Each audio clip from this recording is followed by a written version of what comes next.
অরুণ ভাই, thank you very much. প্রথম কথা হলো যে আমরা বাংলাদেশ ফুটবল ফেডারেশন থেকে সরকারের কাছে যতটুকু আমি দেখেছিলাম সবচেয়ে লাস্ট 30 কোটি টাকার বাজেট পেশ করা হয়েছিল। সেখান থেকে চাওয়া হয়েছিল আবার 30 কোটি টাকায়।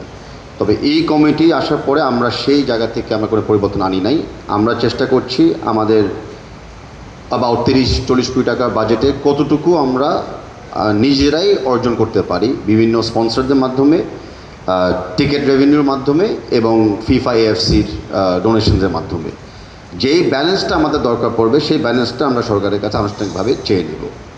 ইন দ্য মিন টাইম আমরা একটা ইস্যুতে সরকার থেকে চেয়েছিলাম, স্পেসিফিকলি যেমন 2টা টুর্নামেন্টের ট্রাভেলের জন্য টিকিটের ব্যাপারটা, এয়ারলাইন্স টিকিট, যেটা আমাদের জন্য সবসময় একটা বড় এক্সপেন্ডিচার হয়ে যায়, অ্যান্ড সেটাও একটু কী বলবো, এটাকে প্রপারলি ফরকাস্ট করা যায় না অত শিগগিরই।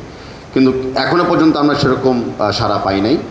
তো আমরা আমাদের কমিটমেন্ট হলো আমরা এঙ্গেজমেন্ট থাকবো যে আমরা টোটাল বাজেটটা সরকার থেকে না নিয়ে আপাতত স্ট্র্যাটেজিকভাবে আমরা বিভিন্ন খাতে চেষ্টা করব যে টোটাল খরচটা যেন বাংলাদেশের সরকার বা মিনিস্ট্রি বহন করে। এটাই হবে আমাদের আগামী 1 বছরের স্ট্র্যাটেজি ইন টার্মস অফ সরকারের সাথে ডাইরেক্ট ফাইন্যান্সিয়াল এঙ্গেজমেন্ট করা। বিয়ন্ড দ্যাট আমরা ইনডাইরেক্ট ফাইন্যান্সিয়াল এঙ্গেজমেন্ট করতে চাচ্ছি, যেখানে আমরা সরকারকে এখন উল্লেখ করে দিয়েছি যে আমাদেরকে যেন 6টা স্টেডিয়াম আরেকটু উন্নত মান ডেভেলপ করে দেওয়া হয়। ঢাকা স্টেডিয়াম যেরকম রেনোভেশন করেছে এরকম আরও 6টা যেন করে দেওয়া হয়। সেটা আমরা অবশ্যই আমাদের চাহিদা আছে যেখানে আমরা লিগগুলো চালাচ্ছি, তবে গভর্নমেন্ট যেটা ভালো মনে করে ওনারা সেটাই করতে পারেন, বাট আমাদের ডেফিনেটলি স্ট্যান্ডার্ড অনুযায়ী আমাদের ইনফ্রাস্ট্রাকচার তৈরি করতে লাগবে। তো সেটা হলো আমাদের ইনডাইরেক্ট ফাইন্যান্সিয়াল চাওয়া।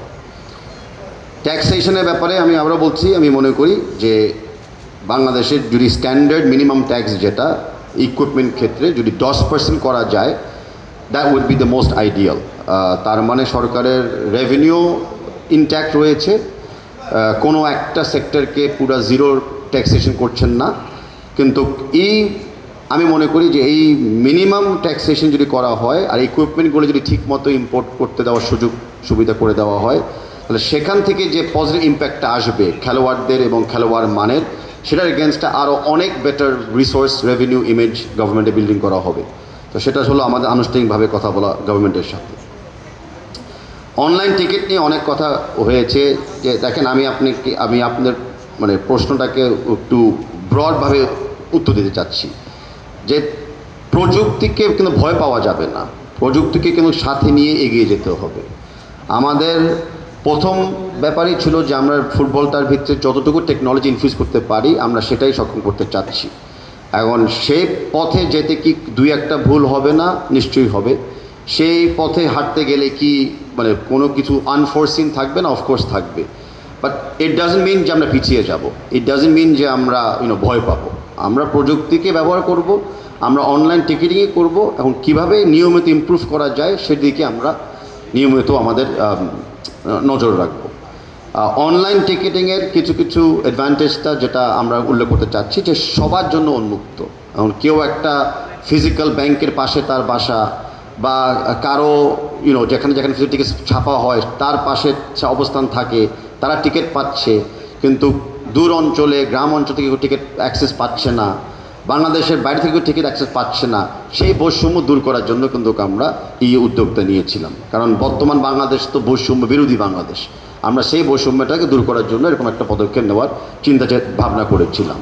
অ্যান্ড আমি আশা করি যে কনস্ট্রাকটিভ ক্রিটিসিজমগুলো যেগুলো আমরা পেয়েছি সেগুলো আমাদেরকে সামনে আরও শক্তিশালী করবে। অনলাইনের মাধ্যমে আমি সরাসরি দেখেছি কমপ্লেন্স থাকবে, যেখানে 18,000 টিকিট বিক্রি করা যাচ্ছে, 20,000কে বসানো যাচ্ছে সিট অনুযায়ী, সেখানে 2 লক্ষর চেয়ে বেশি মানুষজন টিকিট চাচ্ছে।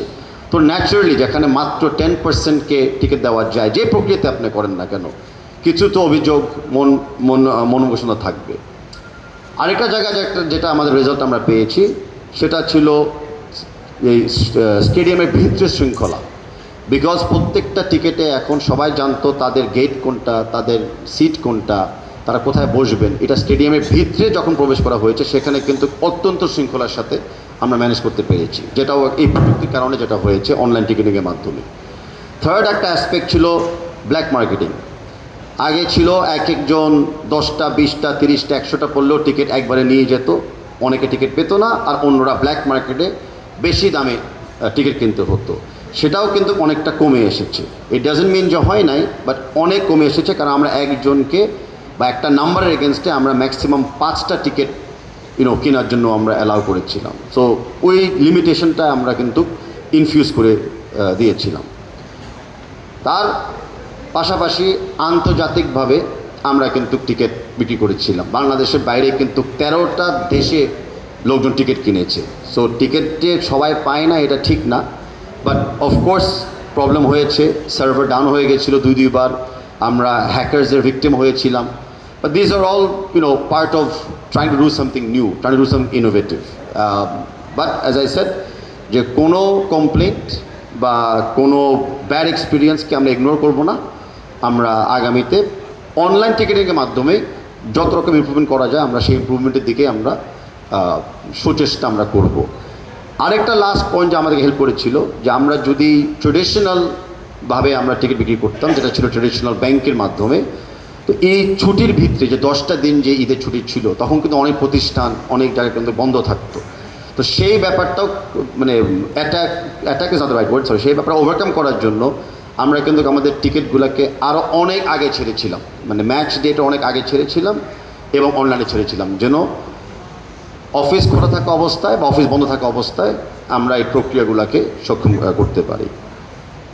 বাট আই ডোন্ট থিঙ্ক একটা স্পোক্সম্যান করা এই মুহূর্তে আমাদের হেল্পফুল হবে, বিকজ অনেস্টলি একজন জানবে না প্রতিদিন এত কিছু কী হচ্ছে আর কোন জায়গায়, আর মাঝে মধ্যে তো বানায় কথা বলে ফেলবে, তখন আবার শুরু হবে আরেক frustration from both parties. So please bear with us while we develop that structure and that standard. Press যেটা আমরা বলেছিলাম, প্রেস বক্স ভালো না, পানি পান নাই, গেটটা ইনসিকিউর ছিল, আমরাই তো আরও বেশি লেখেন এটা নিয়ে। মানে আমি তো আপনাদের এনকারেজ করতেছি যে এগুলো নিয়ে আরেকটু বেশি হাইলাইটস করেন, because these are the fundamental problems যেটা বর্তমান কর্তৃপক্ষদের সাথে আমাদের মানে একটু কোঅর্ডিনেশন অভাব হয়ে গেছে। আপনারা জানেন যে ঢাকা স্টেডিয়ামের বর্তমান নিরাপত্তার জন্য পুলিশ প্রশাসনও জড়িত ছিল, র্যাব জড়িত ছিল, কমান্ডিং আর্মি ক্যাম্প জড়িত ছিল, সোয়াট জড়িত ছিল, আর আমাদের প্রাইভেট সিকিউরিটি ছিলই না। আমি প্রকাশে বলছি না কিছু, বা আপনারা বুঝে নেন যে 6টা সংস্থার যদি 6 রকমের স্ট্যান্ডার্ড থাকে বা 6 রকমের প্রায়োরিটি থাকে, তাহলে কি হয় ওই জায়গায়। কিছু কিছু ক্ষেত্রে পানি যেটা ঢুকছে বাকি সাপ্লাই বন্ধ হয়ে গেছে, বাইরে থেকে আসতে পারে নাই ফর ন্যাচারাল রিজনস। আপনারা দেখছেন যে অনেক কষ্ট করে ভুটান ম্যাচের সিন্স অপ্রত্যেকর ঘটনা হয়েছিল ওভার ক্রাউডিংয়ের জন্য, আমরা এখন গেটের বাইরে কিন্তু লাইন আপটা করেছিলাম, মানে আউটার গেটের বাইরের থেকে।